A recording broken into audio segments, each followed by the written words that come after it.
Export. तो mister John dual ने कहा है, success in export and import business required strategy, planning and market awareness. मतलब कि अगर आपको इंपोर्ट एक्सपोर्ट बिजनेस में अपने आप को सक्सेसफुल बनना है या बनाना है, तो आपके पास एक स्ट्रेटेजी होनी चाहिए, यानी बिजनेस प्लान होना चाहिए। कैसे आप उसको एग्जीक्यूट करोगे, उसके लिए प्रॉपर प्लानिंग होनी चाहिए, और मार्केट में क्या बिक रहा है उसकी अवेयरनेस होनी चाहिए। आपको पता होना चाहिए कि मार्केट में क्या बिक रहा है, मार्केट में किसी चीज को आपको कहाँ प्लेस करना है, कहाँ पे किस प्रोडक्ट की ज्यादा डिमांड है। कि बहुत सारे प्रोडक्ट जो ऐसे होते हैं जोग्राफिकल लोकेशन के हिसाब से, जो आपकी कंट्री में तो हैं लेकिन किसी और कंट्री में नहीं है, यानी वहां उसकी डिमांड है, आपके पास उसकी सप्लाई है। तो आपको मार्केट को आइडेंटिफाई करना है और उस प्रोडक्ट को उस मार्केट में प्लेस करना है। तो आपको लेस एफर्ट्स में आपका प्रोडक्ट ज्यादा अच्छे से मार्केट में बिकता है। जैसे कि इंडिया की अगर मैं बात करता हूँ, India is rich in agriculture product, in handicraft and all other products, many products I can say. So अगर हम बात कर रहे हैं हैंडीक्राफ्ट्स की, हैंडीक्राफ्ट्स में अगर हम बात कर रहे हैं, तो यूरोपियन कंट्रीज हैं या जिसे फर्स्ट वर्ल्ड कहा जाता है, वहाँ हैंडीक्राफ्ट नहीं है या बहुत कम है या बहुत महंगा है। वहां पे आपके प्रोडक्ट की बहुत डिमांड है। ऑन द अदर हैंड, अगर आप अपने हैंडीक्राफ्ट को अफ्रीकन मार्केट में प्लेस करने की कोशिश करने लगोगे, तो आपका एफर्ट वेस्ट होता है, क्योंकि वहां पे बाइंग कैपेसिटी नहीं है, वहां डिमांड नहीं है, पर कैपिटा इनकम कम है। तो आपको वहां पे वो मार्जिन्स नहीं मिलेंगे, आपको अपने बायर्स नहीं मिल रहे।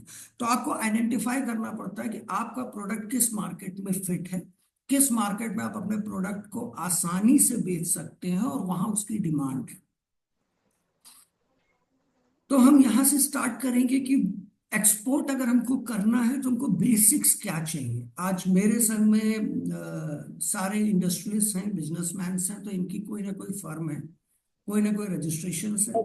अभी आप कि एक बहुत बेसिक्स डॉक्यूमेंट्स के संग you will be the exporter ready. दो तरीके के कॉन्सेप्ट को हम कहते हैं कि आप इंस्पायरिंग एक्सपोर्टर हैं एंड आप एक्सपोर्टर हैं। इंस्पायरिंग मतलब वो पर्सन, वो कंपनी जिसने अपने डॉक्यूमेंटेशन लीगल पार्ट पूरे कर लिए हैं, अब वो एक्सपोर्ट मार्केटिंग में अपने आप को लेके आगे बढ़ रहा है, जिसको हम लोग नॉर्मल लैंग्वेज में एक्सपोर्ट रेडी भी कहते हैं। तो सबसे पहले अगर आप एक्सपोर्ट शुरू करना चाह रहे हो, तो आप दो तरीके से एक्सपोर्ट कर सकते हो। या तो आप as a manufacturer exporter export कर सकते हो, यानी वो प्रोडक्ट जो आप अपने आप बना रहे हो, अपने इन हाउस बना रहे हो, ऑलरेडी बना रहे हो, या एक्सपोर्ट का ऑर्डर लेके आप उसको बनाओगे, मेक टू ऑर्डर, लेकिन बनेगा आपके यहाँ, तो you will be considered as a manufacturer exporter. अगर आप कोई प्रोडक्ट नहीं बना रहे हैं, आप सिर्फ मार्केटिंग कर रहे हैं, अपना प्रोडक्ट, जो प्रोडक्ट आप किसी और से लेकर मार्केट में एक्सपोर्ट करना चाहते हैं, इंटरनेशनल मार्केट में फ्लोट कर रहे हैं, तब भी आप कर सकते हैं। You will be considered as a merchant exporter. तो यहाँ पे ये मैंडेटरी नहीं है कि एक्सपोर्टर को अपना प्रोडक्ट खुद बनाना चाहिए। वो खुद भी बना सकता है, या वो किसी और से बना बनाया प्रोडक्ट खरीद करके या ऑर्डर पे उससे प्रोडक्ट बनवा कर उसको एक्सपोर्ट कर सकता है। तो आपको डिसाइड करना है कि आप मैन्युफैक्चर एक्सपोर्टर की तरह एक्सपोर्ट करना चाह रहे हैं या मर्चेंट एक्सपोर्टर की तरह। यहाँ पे मैं बताता चलूं, से फॉर एग्जांपल, आप अभी एक किसी बिजनेस में हो, आप प्लास्टिक का कोई प्रोडक्ट बनाते हो, प्लास्टिक प्रोडक्ट के बिजनेस में, उसके संग आप चाह रहे हो कि आपको लगता है कि मेरे आसपास के एरिया में कोई प्रोडक्ट बहुत अच्छा बनता है। से फॉर एग्जांपल, स्पाइसेस बहुत डेवलप होते हैं, मेरे यहाँ स्पाइसेस बहुत हैं, मसाले बहुत हैं, मसाला पाउडर जिसको कहते हैं, हल्दी, मिर्चा, धनिया, ये बहुत है, और मैं इसकी सप्लाई चेन मैनेज कर सकता हूँ। तो कोई जरूरी नहीं कि आप उनको मैन्युफैक्चर करो, आप किसी से बना बनाया लेके अपने प्लास्टिक के बिजनेस के संग as an merchant spice exporter की तरह भी काम कर सकते हो। तो that can be a diversification. एक दूसरी line of your business can start from here. इसके बाद आपके एक बिजनेस का नाम होना चाहिए, नेम ऑफ योर बिजनेस। कोई भी नाम आप रख सकते हैं, बिजनेस का नाम थोड़ा सा यूनिक हो। और अगर आप इंटरनेशनल बिजनेस में हैं, तो ये कहा जाता है कि अगर आपके नाम में इंटरनेशनल, ग्लोबल या एक्सिम वर्ड्स आ रहे हैं, तो वो ये डिनोट करता है कि you are into import export business. So आपके बिजनेस का नाम कुछ ऐसा हो जो ये डिनोट करे कि आप क्रॉस बॉर्डर्स ट्रेड में भी काम कर रहे हैं। तो नाम से ही लोगों को पता चल जाता है। हाँ, कोई भी आप यूनिक नाम रख सकते हैं, सरकार का कोई इस पे मैंडेट नहीं है। हाँ, आपका नाम यूनिक होना चाहिए, इंडिविजुअल होना चाहिए, किसी और के नाम पे आप एक्सपोर्ट नहीं कर सकते। तो आपको अपना यूनिक नाम रखना है।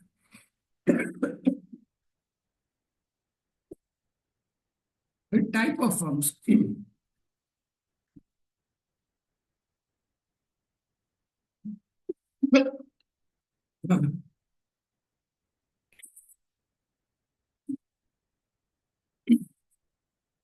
आपको एक्सपोर्ट, सॉरी,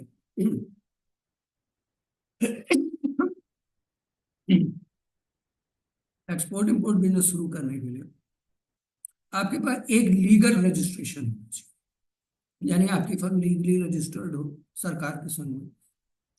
आप अकेले बिजनेस करना चाहते हो, आप एक प्रोप्राइटरशिप फर्म बना सकते हो। आप एक दो लोग मिलके,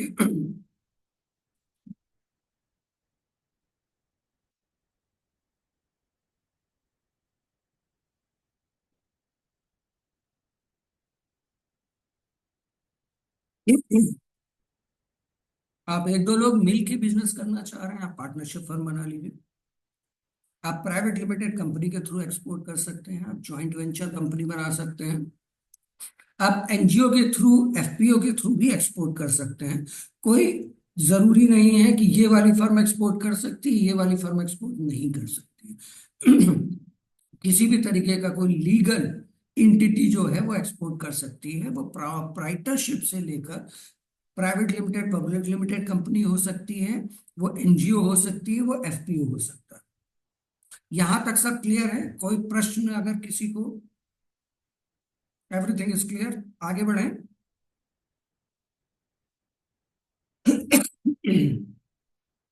अब आपको एक फर्म बनाने के बाद एक्सपोर्ट करने के लिए क्या मैंडेट डॉक्यूमेंट चाहिए होते हैं? देखिए, क्योंकि अगर आप बिजनेस में हैं तो पैन नंबर आपके पास है। अगर आप प्रोप्राइटरशिप फर्म में हैं तो आपका इंडिविजुअल पैन ही पैन की तरह काम करता है। जी सुयस, आप कुछ कह रहे हैं? सर मेरा एक क्वेश्चन है कि सर सपोज अगर हम डाइवर्स प्रोडक्ट लाइन है हमारी, हम हम्म। डिफरेंट प्रोडक्ट एक्सपोर्ट करते हैं, तो उसमें क्या हमको हर एक प्रोडक्ट रजिस्टर्ड करवाना पड़ता है, या एक मतलब ऐसा कुछ प्रोसीजर होता है उसमें कि हर एक प्रोडक्ट हमको रजिस्टर करवाना पड़ेगा? नहीं, कहाँ रजिस्टर कर? नहीं सर, जैसे मैं कोई भी प्रोडक्ट, जैसे अभी आपने बताया आप स्पाइसेस एक्सपोर्ट कर रहे हैं, उसके साथ अगर हम कोई और भी प्रोडक्ट एक्सपोर्ट करना चाहें तो उसमें लीगल फॉर्मेलिटीज होती हैं कि नॉर्मल? हाँ, मैं आ रहा हूँ उसके ऊपर। जी। अभी हमने आपको बताया कि आपकी लीगल एंटिटी क्या हो। आपके, आप मर्चेंट या मैन्युफैक्चर एक्सपोर्टर हो सकते हैं, आपके फर्म नेम होगा एक, और आप प्रोपराइटर, पार्टनरशिप या प्राइवेट लिमिटेड कंपनी बनाएंगे। उसके बाद आप एक्सपोर्ट शुरू करने के लिए आपके पास एक पैन नंबर होना चाहिए, एक करंट अकाउंट होना चाहिए। ऐसी फर्म है जो फॉरेक्स में डील करती है, क्योंकि आगे चल के आपको फॉरेक्स, फॉरेन करेंसी में ही डील करना है। किसी भी नेशनलाइज बैंक में, प्राइवेट या सरकारी बैंक में आप अकाउंट खुलवा लीजिए अपनी फर्म के नाम पर, और बैंक से पूछ लीजिए क्या वो फॉरेक्स में डील करते हैं। नॉर्मली 99% बैंक आज की तारीख में फॉरेक्स में डील कर। उसके बाद आपके पास एक जीएसटीएन होना चाहिए। 2017 के बाद जीएसटी इज मैंडेटरी। जीएसटी आपके ऊपर लगता नहीं है जब आप एक्सपोर्ट कर रहे होते हैं, बल्कि गवर्नमेंट आपको जीएसटी वापस करता है। तो वापस करने के लिए उसको पता होना चाहिए कि किस किस जीएसटी नंबर के अगेंस्ट हमारा ये जीएसटी टैक्स कट के आया हुआ है। तो पैन नंबर आप ले सकते हैं इनकम टैक्स की साइट पे ऑनलाइन जाके। करंट अकाउंट भी आज की तारीख में आप ऑनलाइन खुलवा सकते हैं। जीएसटी, अब जीएसटी की साइट से आप ऑनलाइन ले सकते हैं, कुछ बेसिक केवाईसी डॉक्यूमेंट अपलोड करके। फिर आपको चाहिए IEC, importer exporter code number. ये डीजीएफटी की साइट पे मिलता है। डीजीएफटी की साइट पे जाके 500 रुपए की फीस जमा करके ऑनलाइन रियल टाइम पे आपको मिल जाता है, दैट इज लाइफ टाइम। ये आपको दोबारा नहीं रिन्यू कराना पड़ता है, सिर्फ हर साल अपडेट करना होता है। अब यहाँ पर जैसे प्रश्न आता है, क्या अलग, अभी जैसे सुयस ने एक प्रश्न किया था, क्या अलग अलग डॉक्यूमेंट प्रोडक्ट के लिए हमको अलग अलग आईसी लेना है?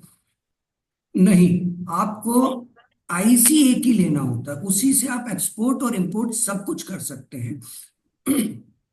इसके बाद आपको लेना पड़ता है आरसीएमसी, रजिस्ट्रेशन कम मेंबरशिप सर्टिफिकेट। ये आपकी एक्सपोर्ट प्रमोशन काउंसिल आपको देती है। भारत सरकार ने अलग अलग प्रोडक्ट के लिए अलग अलग एक्सपोर्ट प्रमोशन काउंसिल बना रखी है। जैसे कि अगर हम लेदर में डील कर रहे हैं तो हमको लेदर एक्सपोर्ट प्रमोशन काउंसिल से रजिस्ट्रेशन कराना है।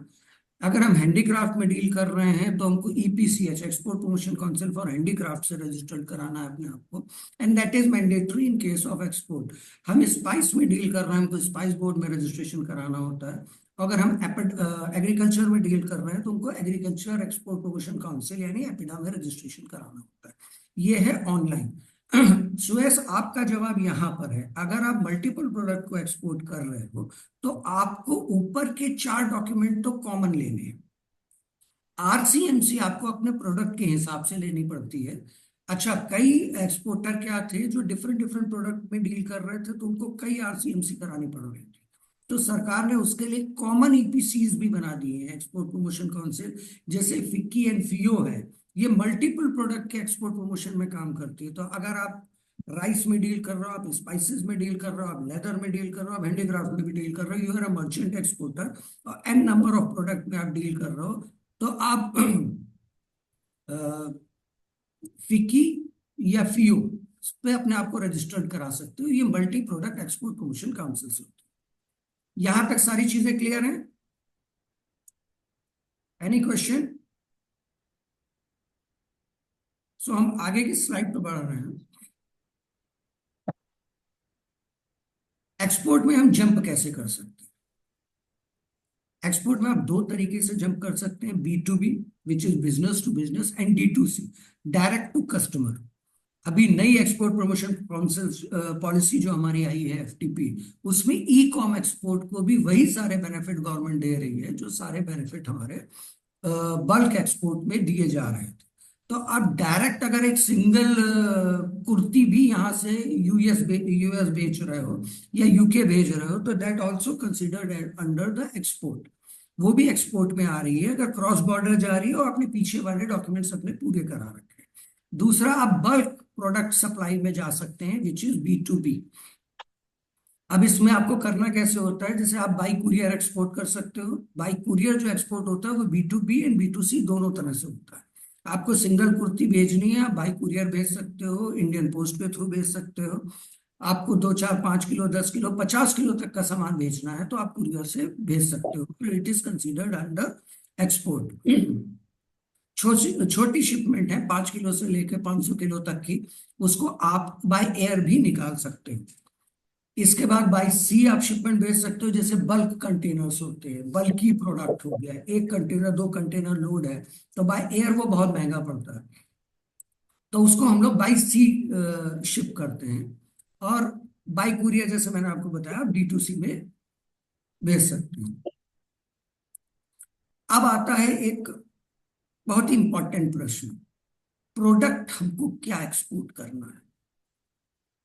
2 तरीके हैं, एक तो आपके पास प्रोडक्ट है जो एग्जिस्टिंग प्रोडक्ट है जिसमें आप बिजनेस कर रहे हो, जो प्रोडक्ट आप चला रहे हो, आप उसी प्रोडक्ट को आगे इंटरनेशनल मार्केट में ले जा सकते हो। या आपने एक नया वेंचर डालने की कोशिश की है तो आप एक नया प्रोडक्ट आइडेंटिफाई करके मार्केट में एक्सपोर्ट के लिए आइडेंटिफाई कर सकते हो। देखिए, भारत सरकार ने 3 लिस्ट बनाई हुई है। पहली लिस्ट होती है फ्री लिस्ट, जिसमें around 90 to 95% product free list में आते हैं, जिनको आप विदाउट एनी फर्दर परमिशन आप उनको एक्सपोर्ट कर सकते हैं। उनके लिए आपको कोई स्पेशल परमिशन की जरूरत नहीं पड़ती, इन्हें फ्री लिस्ट में डाला गया। कुछ प्रोडक्ट आते हैं प्रोहिबिटेड लिस्ट में, कुछ आते हैं रिस्ट्रिक्टेड लिस्ट में। प्रोहिबिटेड लिस्ट में वो प्रोडक्ट आते हैं जिन प्रोडक्ट में गवर्नमेंट ने रिस्ट्रिक्शंस लगा रखे हैं, या आपको कोई एडिशनल सर्टिफिकेट्स चाहिए हैं, एडिशनल परमिशंस चाहिए होती हैं। जैसे डिमांड एंड सप्लाई को मेजर करने के लिए, कंट्रोल करने के लिए गवर्नमेंट कई बार क्या होती है, प्रोडक्ट को फ्री लिस्ट से प्रोहिबिटेड लिस्ट में डालती रहती है। जैसे अभी कुछ दिन पहले गवर्नमेंट ने वीट एंड वीट प्रोडक्ट्स, यानी गेहूं और गेहूं से बने सारे प्रोडक्ट को रिस्ट्रिक्टेड लिस्ट में डाल दिया।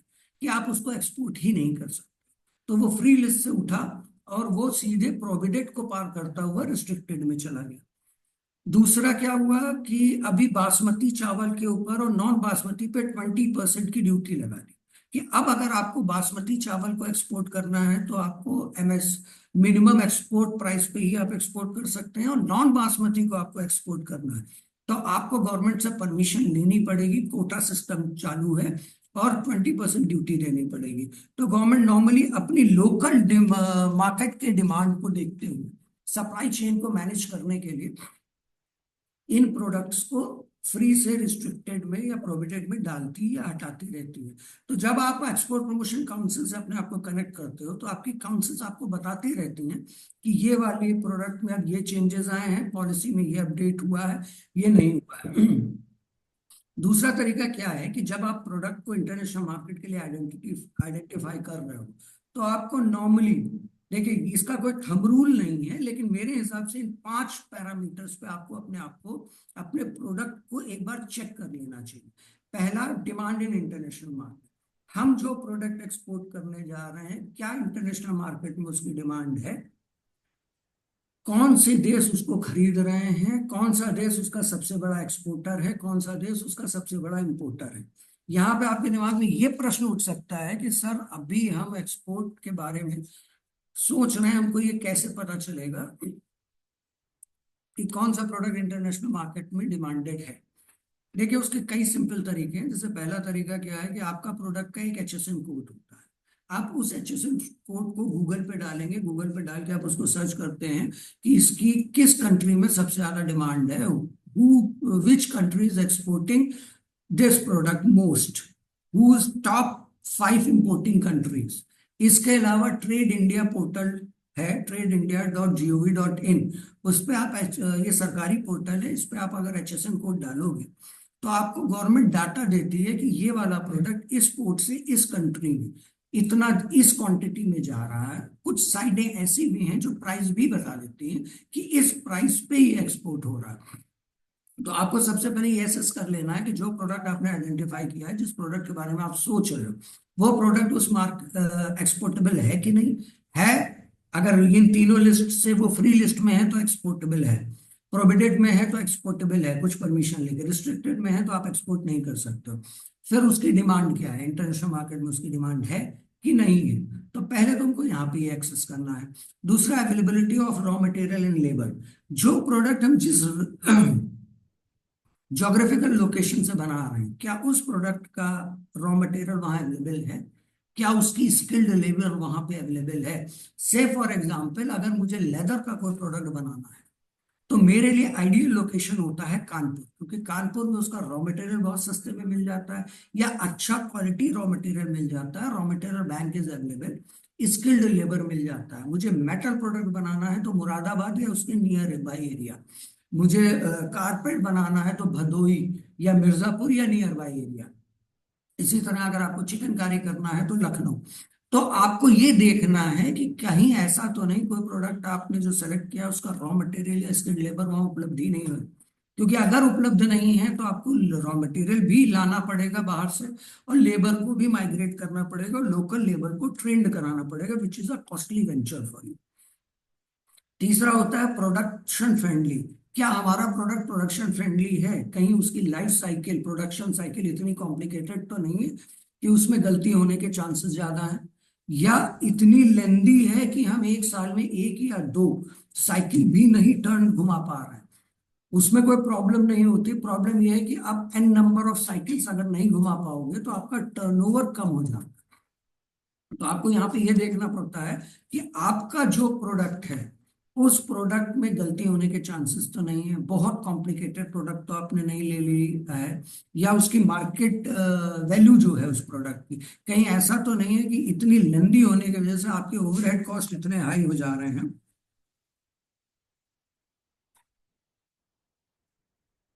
इतने हाई हो जा रहे हैं कि आप उसको देख नहीं पा रहे हैं। Just minute.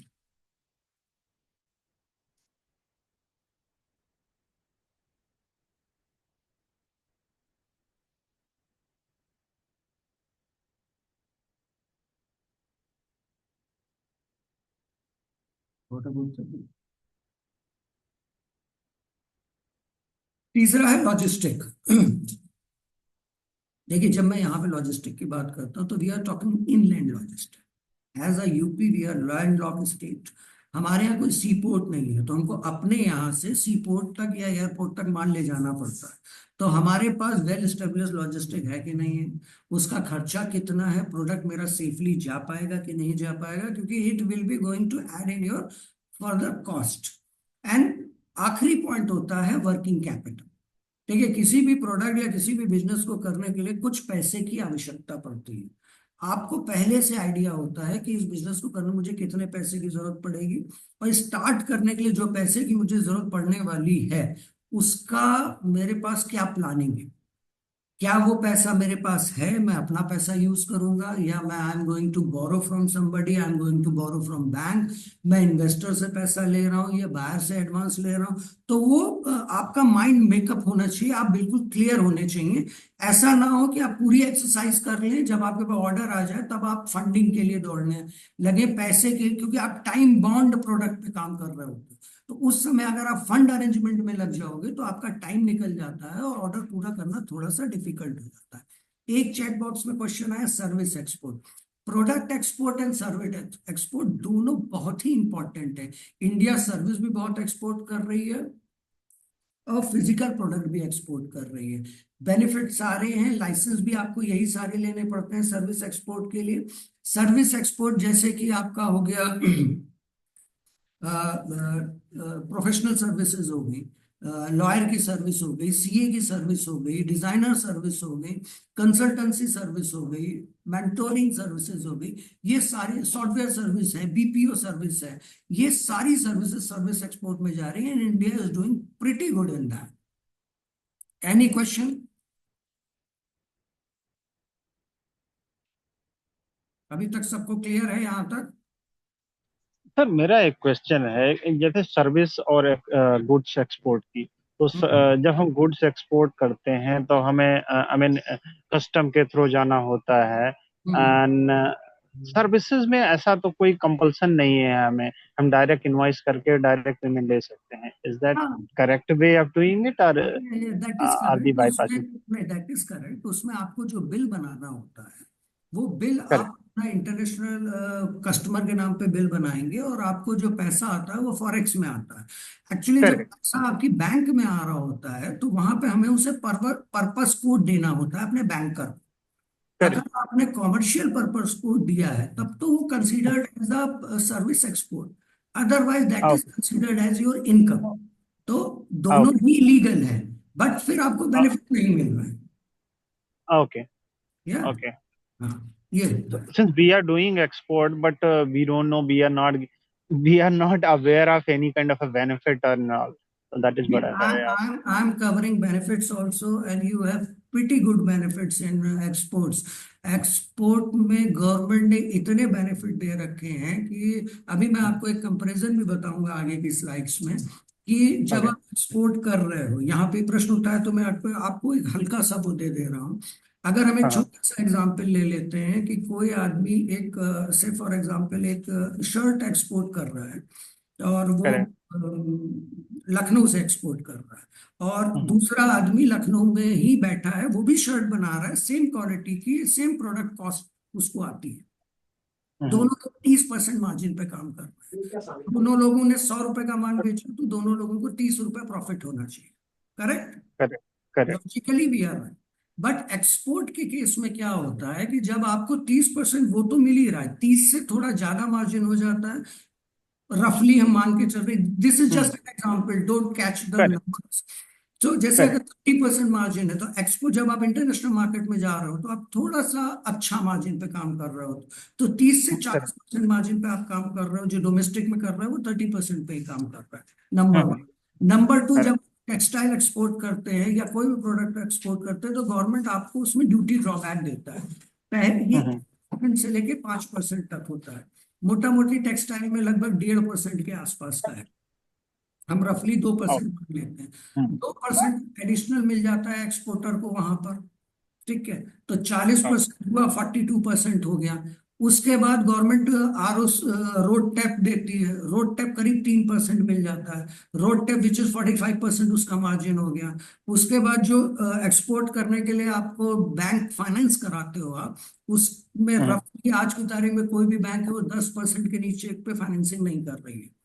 तो जितना भी आपका इंटरेस्ट रेट है उसका 50% गवर्नमेंट रिम्बर्स कर देता है, तो 5% आपको वहां से बच गया।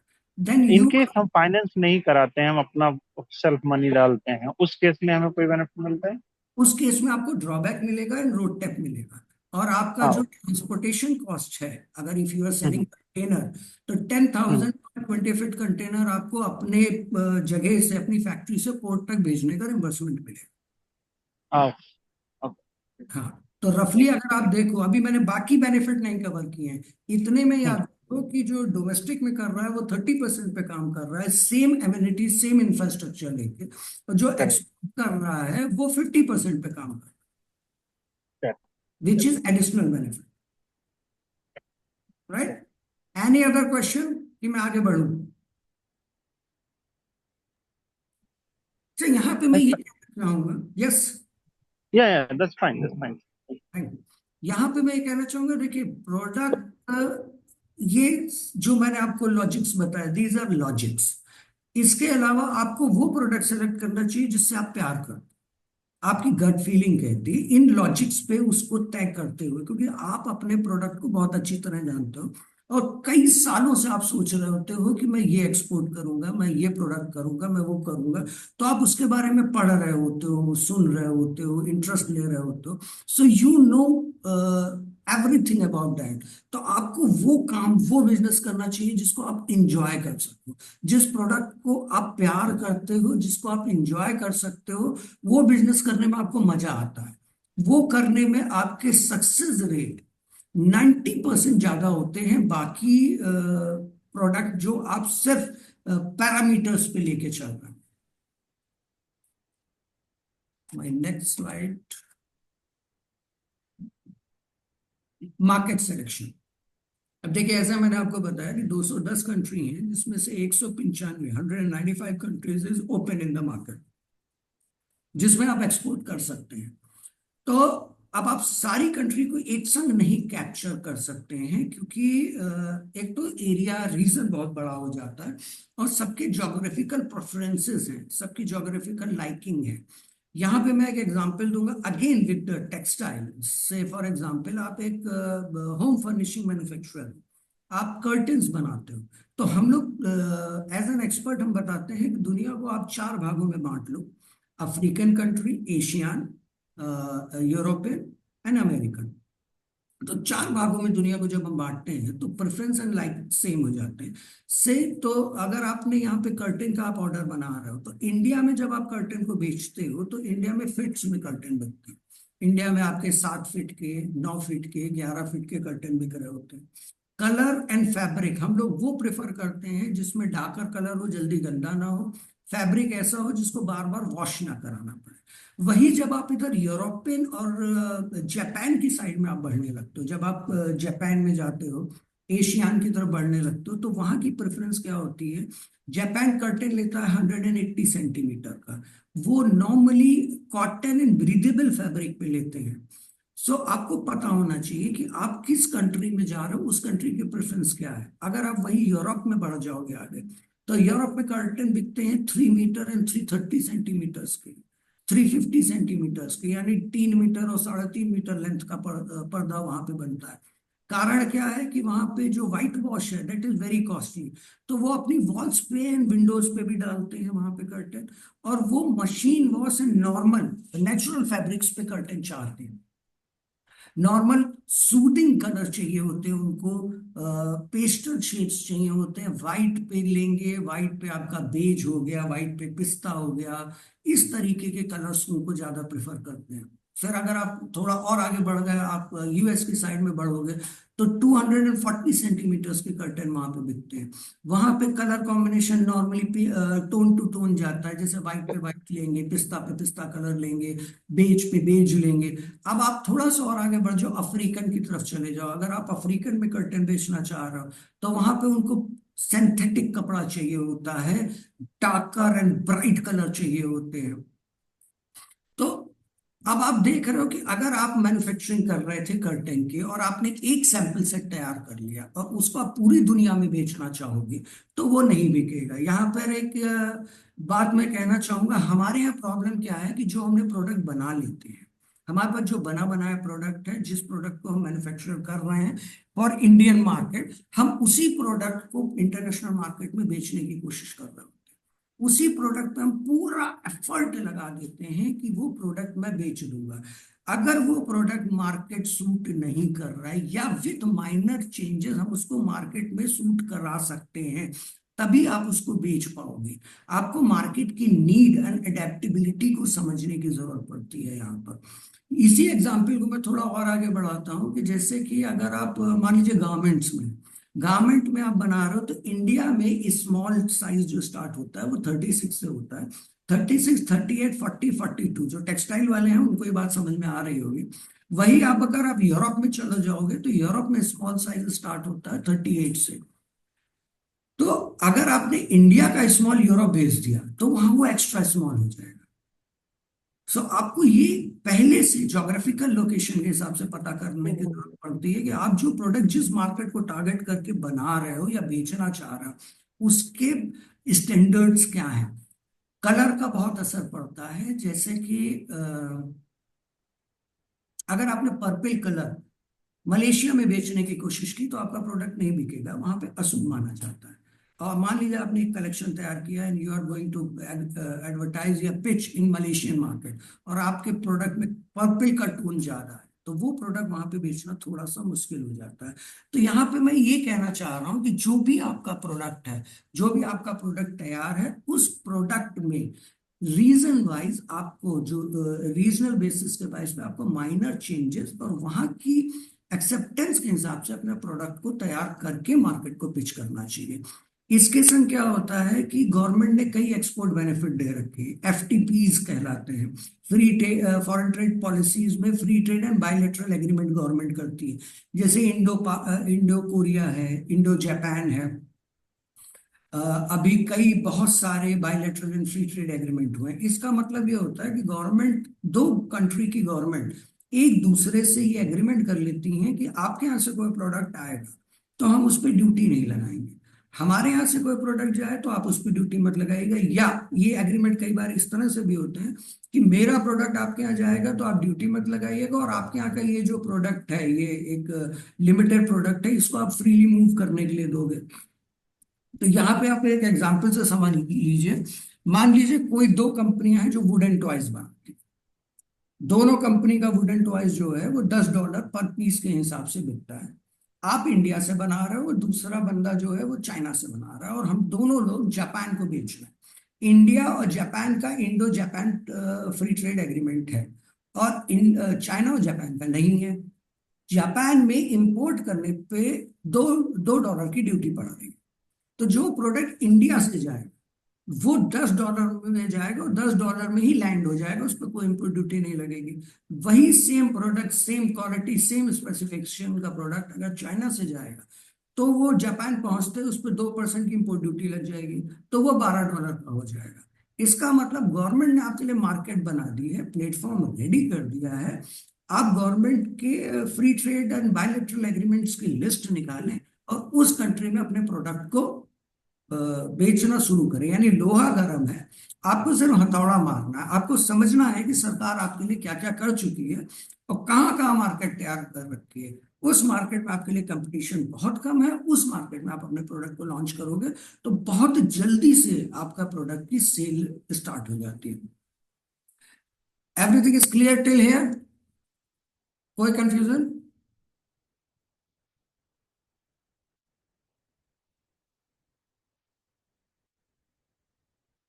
अब मेरे ख्याल से ये वाली जो स्लाइड आई है, ये स्लाइड सबके लिए बहुत इंटरेस्ट की स्लाइड है कि how to find vendor and how to find buyer.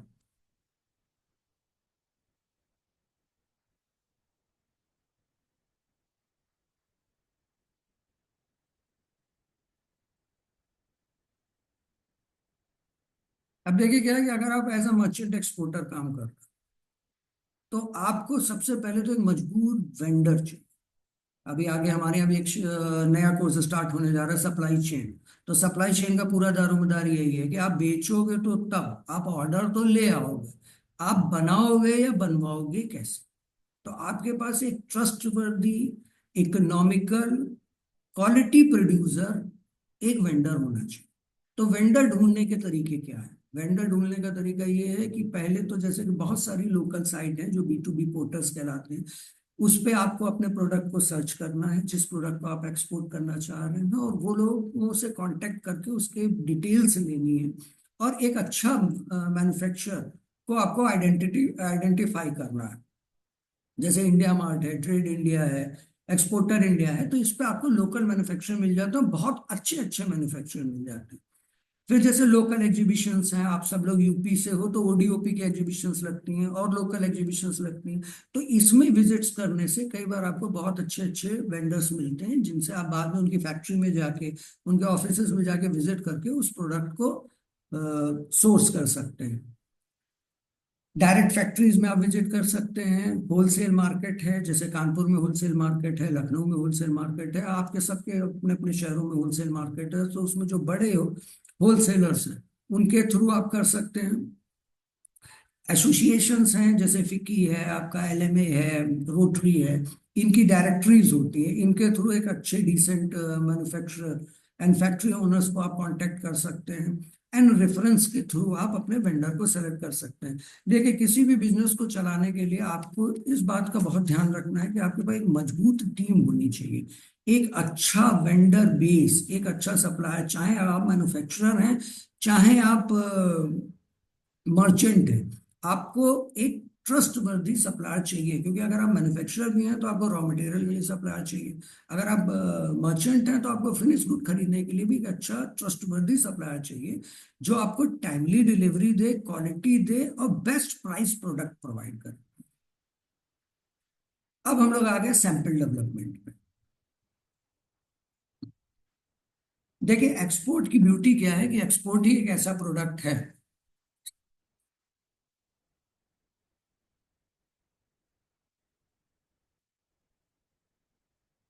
जिसको बेचते बाद पहले हैं और बनाते बाद। ये सिर्फ एक्सपोर्ट में ही होता है। आप इसमें इन्वेंट्री नहीं क्रिएट करते हो, आप स्टॉक नहीं बनाते हो। अगर आप स्टॉक नहीं बना रहे हो, मतलब उस प्रोडक्ट में नहीं हो, इसमें हम लोग करते क्या है कि सबसे पहले हम सैंपल लाइब्रेरी तैयार करते हैं। हमारे पास एक डिसेंट सैंपल लाइब्रेरी हमको तैयार करनी चाहिए।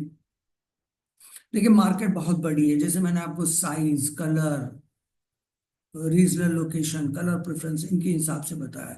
तो हम पूरी मार्केट को 4 रीजन में तोड़ते हैं: Asian region, European region, US region and African reason.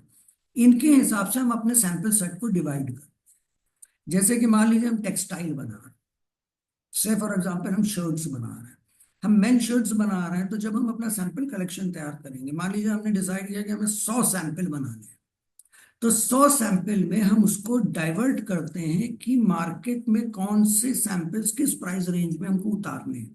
जैसे जब अफ्रीकन के लिए हम बना रहे होंगे तो हम less price, low quality product तैयार करना होंगे। वहीं जब हम यूरोप और US के लिए बना रहे होंगे तो हाई क्वालिटी सस्टेनेबल प्रोडक्ट, क्योंकि वो मेरी गुड बाइंग कंट्रीज हैं, गुड पे मास्टर्स हैं। एशियान में हम बना रहे हैं तो मीडियम क्वालिटी के प्रोडक्ट है, मीडियम प्राइसेस के हम लॉन्च करेंगे। इस हिसाब से अगर मैंने टारगेट मार्केट अपनी यूरोप या US सेलेक्ट कर रखी है, तो मेरा जो सैंपल सेट तैयार होगा उसमें 30 to 40% यूरोप के हिसाब से सैंपल्स बनेंगे, 20% US के हिसाब से बनेंगे, और बाकी जो मेरे 20% बचे वो मेरे अफ्रीकन और एशियन रीजन के हिसाब से आप सैंपल बनाओगे। तो 100 सैंपल में आपने 40 सैंपल बनाए यूरोप के हिसाब से, 20 सैंपल आपने US के हिसाब से बनाए, 20 सैंपल आपने अफ्रीकन कंट्री के हिसाब से बनाए और 20 एशियन के हिसाब से बनाए। तो आपके पास you are having a good buffet, एक प्रॉपर बुफे होगा आपके पास में जो आप प्रेजेंट करोगे, और कस्टमर किसी भी कंट्री का आ जाएगा, उसको कुछ देने के लिए आपके पास रहेगा। दूसरा क्या होता है, जैसे colour forecast, sizing and cultures, ये मैं आपको एक्सप्लेन कर चुका हूँ। बहुत सारे ऐसी वेबसाइट्स हैं जो आने वाले सीजन के फोरकास्ट करती हैं। कि अगले सीजन में क्या बिकेगा, कौन सा कलर बिकेगा, कौन से साइज, कौन से कॉम्बिनेशन बिकेंगे।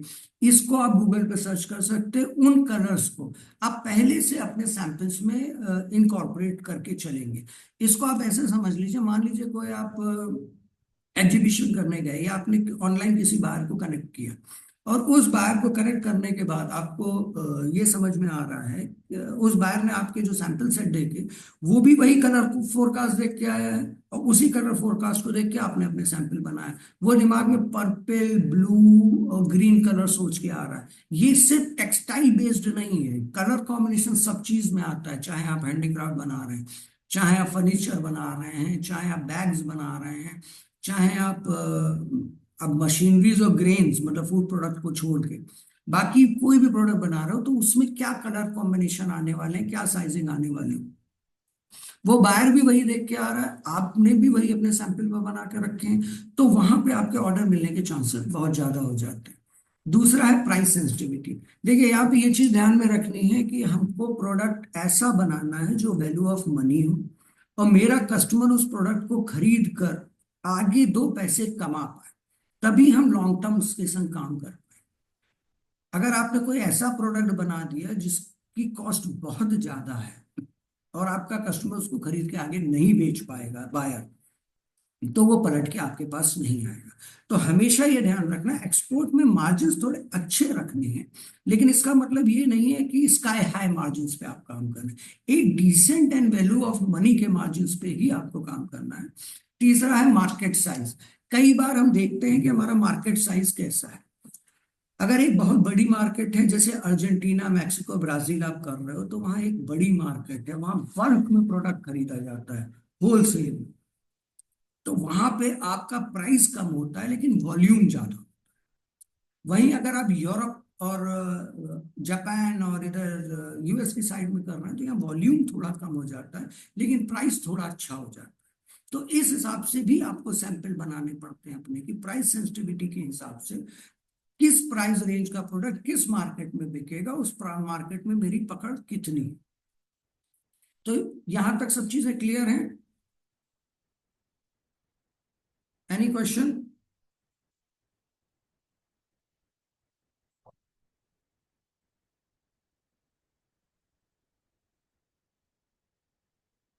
तो हम इस 5 मिनट में मैं स्लाइड को खत्म करके फिर नेक्स्ट सेशन में कंटिन्यू करेंगे इसको।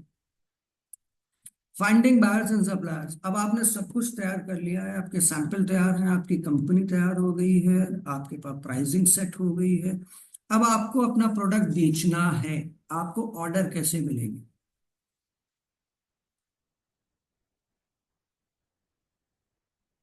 आपको ऑर्डर कैसे मिलेंगे? अगर हम सब कुछ करके रख लेंगे और ऑर्डर ही नहीं मिलेंगे तो फिर हम बिजनेस नहीं कर सकते। तो इसके कुछ रूल्स हैं, कुछ तरीके हैं जिसको आपको ध्यान में रखना है। बहुत टफ नहीं है, it's a very easy task. अगर आपने पीछे की स्लाइडों को बहुत कायदे से मैनेज किया है, आपने अपने लीगल डॉक्यूमेंट्स प्रॉपर पूरे किए हैं, सैंपल सेट बहुत सोच समझ के बनाया हुआ है, आपके पास राउंड द ग्लोब कुछ ना कुछ देने के लिए आपके बुफे में है, और आपने एक स्ट्रेटेजी के तहत फोरकास्टिंग को देखते हुए अपने आप को तैयार किया है अपकमिंग सीजन या अपकमिंग मार्केट के लिए, अब you are ready, you are good to go. तो सबसे पहले तो सोशल मीडिया प्रमोशन। आपको अपनी कंपनी की, अपने कलेक्शंस का सोशल मीडिया प्रमोट करना चाहिए। आपको बहुत ध्यान रखना चाहिए कि आप किस रीजन में आपको प्रमोट कर रहे हो। अगर आपने सैंपल सेट यूरोप के लिए या जापान के लिए बनाया है, तो आपकी प्रमोशन भी उसी साइड में होनी चाहिए। अगर आप प्रमोट जर्नल कर रहे हो तो उसका कोई फायदा नहीं, दैट इज वेस्ट। दूसरा क्या है कि आज की तारीख में दुनिया में आपकी वेबसाइट, आपकी सोशल वर्चुअल प्रेजेंस जो है वही आपका फेस है, वही आपका वर्चुअल फेस है। जब तक आप किसी से कुछ बात कर रहे हो तो उतनी देर में आपको गूगल पे सर्च कर लेता है।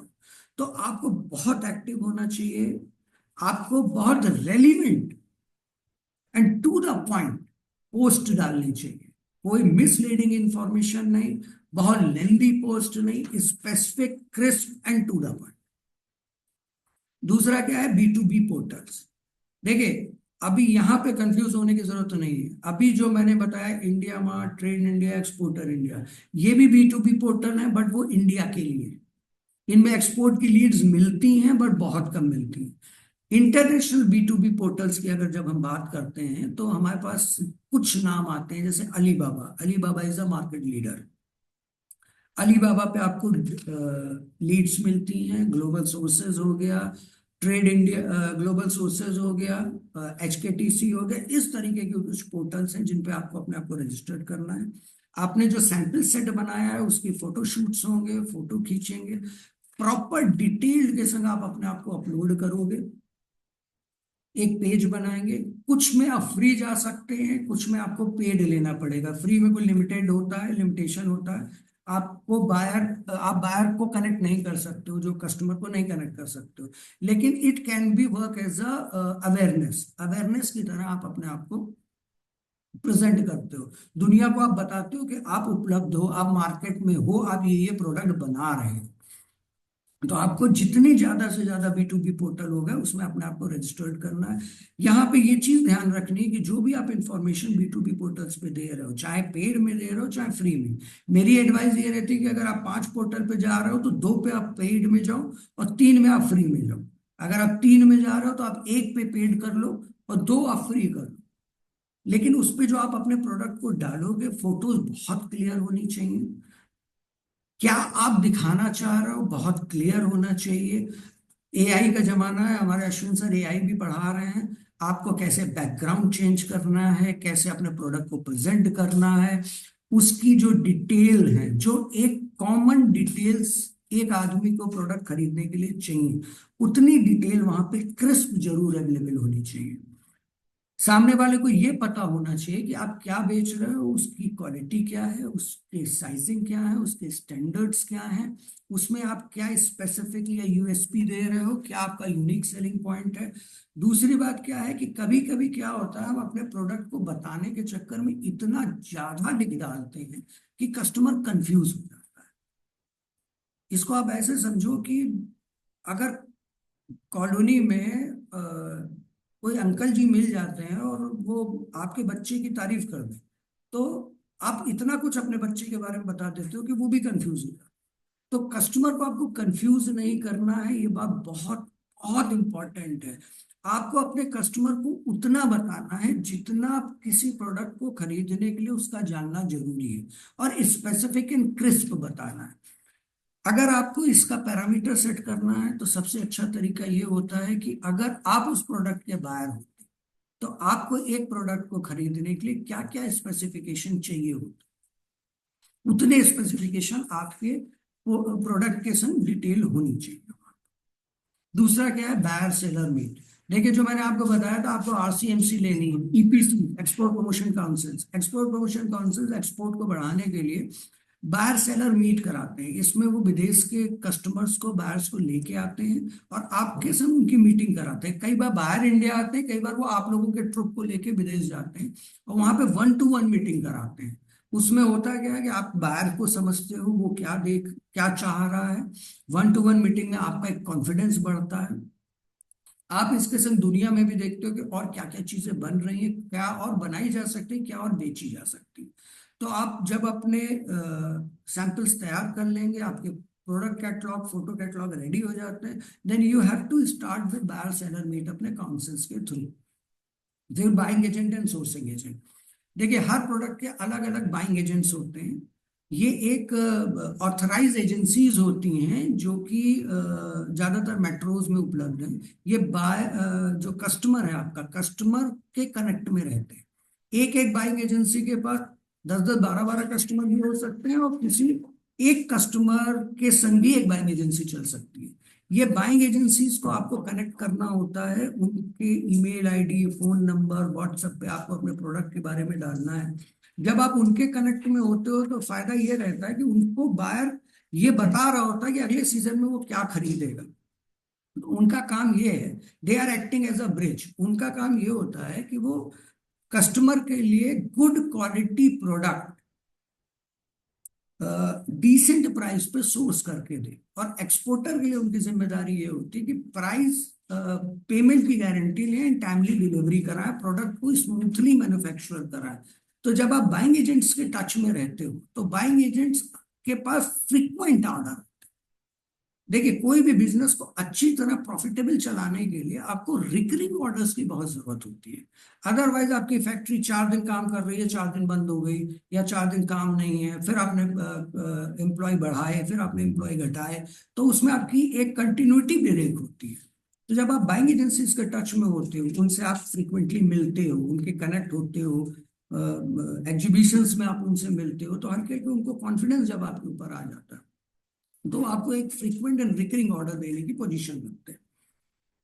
Participation in trade fair. देखिए, इंटरनेशनल ट्रेड फेयर्स होती है जो एक्सपोर्ट स्पेसिफिक होती है एंड प्रोडक्ट स्पेसिफिक होती है। ये इसको आप अवॉइड नहीं कर सकते, ये कॉस्टली वेंचर है, लेकिन यही एक सूत्र है, इसके बिना एक्सपोर्ट करना थोड़ा सा डिफिकल्ट हो जाता है। इंटरनेशनल बाइंग जो एग्जीबिशंस होती हैं, सारी एग्जीबिशन सारे लोगों के लिए प्रॉफिटेबल नहीं। आपको अपने प्रोडक्ट स्पेसिफिक एग्जीबिशंस को ज्वाइन करना है, वहां पे जाके अपने प्रोडक्ट को डिस्प्ले करना है। जैसे अभी यूपी में यूपीआईटीएस हुआ था, अभी आपका भारत टेक होने वाला है, इसके बाद अभी आपका लैक्मे फैशन वीक होने वाला है पेरिस में, हांगकांग शो होने वाला है। तो ये इंटरनेशनल एग्जीबिशंस होती रहती है। यहाँ जाने के दो फायदे होते हैं। पहला तो आप बाहर से 1 to 1 मिल रहे हो, तो आपको ये समझ में आ जाता है कि वो क्या चाह। हो सकता है आप एक प्रोडक्ट बना के लेके गए हो जिसमें उसको शेप चेंज चाहिए, तो जब आप 1 to 1 डिस्कशन में हैं तो वो एक्सप्लेन करता हो, आप उसको सैंपल बना के दे देते हो। दूसरा क्या है कि उसको आपके ऊपर कॉन्फिडेंस आ जाता है, वो आपसे इन पर्सन मिला हुआ है। प्लस सबसे इंपॉर्टेंट बात क्या है कि आप दुनिया में देखते हो कि आपका पड़ोसी क्या बना रहा है, दूसरा स्टैंड वाला क्या बना रहा है, दुनिया क्या बना के बेच रही है। तो आपका एक जो विजन है वो ओपन होता है कि आपको लगता है यार ये काम तो मैं भी कर सकता हूँ, मेरे प्रोडक्ट में ये भी फीचर ऐड हो सकता है, और ये फीचर ऐड हो गया तो बहुत अच्छा हो जाएगा, और इसकी मार्केट में डिमांड भी है, और आपकी विजिबिलिटी बढ़ती है। कई बार जो इंटरनेशनल बायर्स हैं वो पहली दूसरी मीटिंग में ऑर्डर नहीं देते, वो देखते हैं कि आप कितना कंटिन्यूअसली रेगुलरली एग्जीबिशंस में आ रहे हो। जब वो 2-3 साल आपको आता देखते हैं, 2-3 बार आपसे मिलते हैं, तो उनको एक कॉन्फिडेंस आपके ऊपर आ जाता है, और वो जो ट्रस्ट डेवलप होता है, ये आपको रेगुलर ऑर्डर दिलाने में बहुत फायदेमंद होता है। तीसरा, आपको एक वेबसाइट बनानी, मल्टी लैंग्वेज है तो बहुत अच्छी बात है। अब आप कहोगे कि हमने B2B पोर्टल पे अपने प्रोडक्ट को डाला ही हुआ है, तो हमको वेबसाइट बनाने की क्या जरूरत है। देखिए, B2B पोर्टल पे एक लिमिटेड स्पेस होती है आपके पास में। अब वेबसाइट जो आपकी है वो आपका फेस, तो आपको अपनी वेबसाइट पे रेलिवेंट इंफॉर्मेशन वो डालनी होती है। आप अपने प्रोडक्ट के बारे में डाल सकते हैं, अपनी कंपनी के बारे में, अपने डायरेक्टर्स के बारे में, अपने प्रोडक्शन प्रोसेस के बारे में। तो जब बाहर आपकी आपकी वेबसाइट पे आता है, आपकी पूरी प्रोसेस समझता है, आपका इंफ्रास्ट्रक्चर देखता है, तो उसको एक अलग कॉन्फिडेंस आ जाता है। इसके बाद है India mission abroad, EPC, chamber of commerce. जैसे मैंने आपको बताया, जो आपकी एक्सपोर्ट प्रमोशन काउंसिल्स हैं, वो आपके लिए बहुत काम करती है। जब आप अपनी एम्बेसीज को कनेक्ट करते हो, अपनी अपनी एम्बेसीज को मेल करेंगे कि सर हम इंडिया से हैं, मेरे पास ये एक्सपोर्ट लाइसेंस है, मैं इस प्रोडक्ट में एक्सपोर्ट करता हूँ, मुझे अपनी कंट्री, उस कंट्री स्पेसिफिक कंट्री के जो होलसेलर हैं, इंपोर्टर हैं, ट्रेडर्स हैं, उनकी डिटेल्स भेज दीजिए। तो एम्बेसीज आपको उनकी डिटेल भेजती हैं, फिर आपको उनसे 1 to 1 कांटेक्ट करना पड़ता है। तो आज मैं यहीं तक रहूंगा, अगला सेशन, कल के सेशन में मैं आगे की स्लाइड्स कवर करूंगा। आज का भी समय पूरा हो गया। अगर किसी का कोई प्रश्न है तो आप लोग पूछ सकते हैं। एनी क्वेश्चन फ्रॉम एनीबडी, और एवरीथिंग इज वेरी क्लियर?